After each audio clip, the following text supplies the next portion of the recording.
viruses.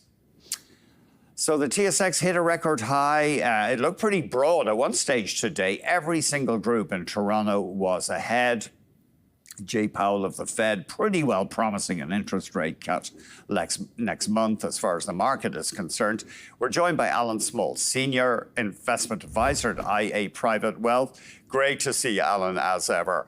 I see people are moving back into the bank stocks as a group. I know TD is still out of favour, but people are deciding the worst may be over for the banks.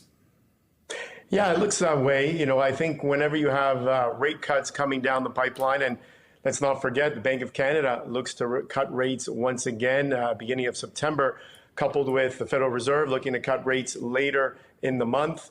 You know, when you have the combination of those two, then, you know, it's good for the economy overall and good for the bloodline of the economy, which are your banks. And, you know, hopefully people will get back out there and borrow money once again to grow their businesses, to buy homes.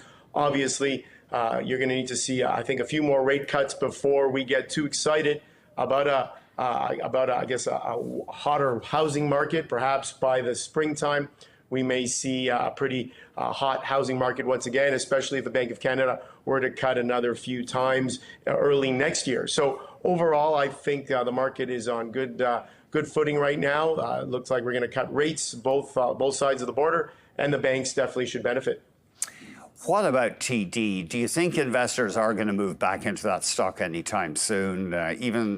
We did get a little more clarity, apparently, on when they may resolve this money laundering investigation. They said they hope for a global settlement by the end of the year. Yeah, you know, TD's been an opportunity, in my opinion. I've been a buyer of TD Bank stock, especially when it went down into the low 70s. When you're looking at a name like TD yielding almost 6% dividend, I think it's a great opportunity. Obviously, you're taking some risk. You're taking a chance that the penalties won't be as severe as they can be. You know, the hope is that, you know, they pay a fine and then they move on.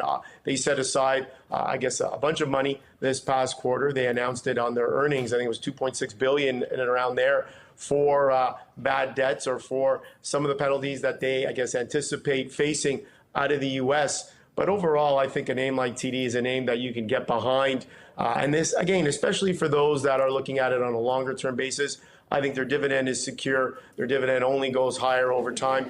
And TD, as well as some of the other Canadian bank stocks like Scotiabank, like Bank of Montreal, these are the bank stocks that have not risen as much as some of the other ones, like you mentioned, Royal Bank, National Bank, even CIBC has gone up quite a bit. So looking at names like TD, Scotiabank yielding, you know, in that range of 6.5%, and BMO well over 5% as well. I think those names can really provide growth and income to anyone's portfolio. It seems to be up in the air exactly when this Labour stoppage will be fully resolved at the rails. But would you be buyers of CN and CP Kansas City right now? Yeah, they're interesting. You know, prior to them going on strike, and I guess, like you said, are they on strike? They're not on strike. I know CN trains, I believe, are going today, but it looks like another 72 hours that may not be the case. But I started to look at both railways. They started to come down kind of at the bottom end of their trading range over the last 52 weeks in the 150 area, 153, 155. I think both of them are higher today. So yeah, at those levels, you know, once upon a time, CN Rail was well above $180 a share. They start to become interesting, you know, trading in and around 20 times forward earnings.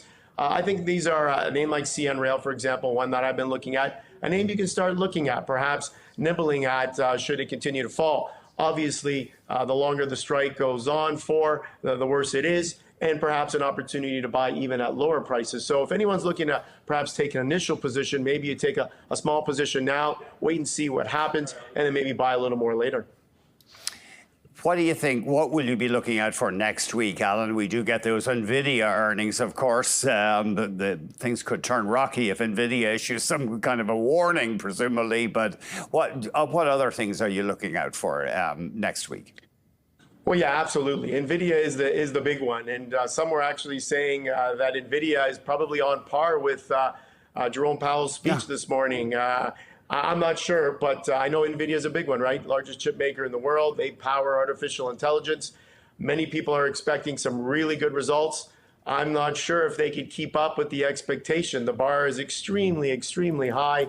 If they should disappoint, maybe make a lot of money, but not as much as some are expecting, we could see a bit of a sell-off. So for me, Nvidia is the number one thing to look forward to on my docket here on Wednesday.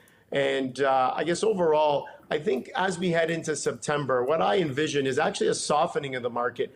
I think now that we know the Fed is going to cut a quarter point, I think many expect the Bank of Canada to cut a quarter point coming up in their most recent meeting. The market may say, okay, well, is this as good as it gets?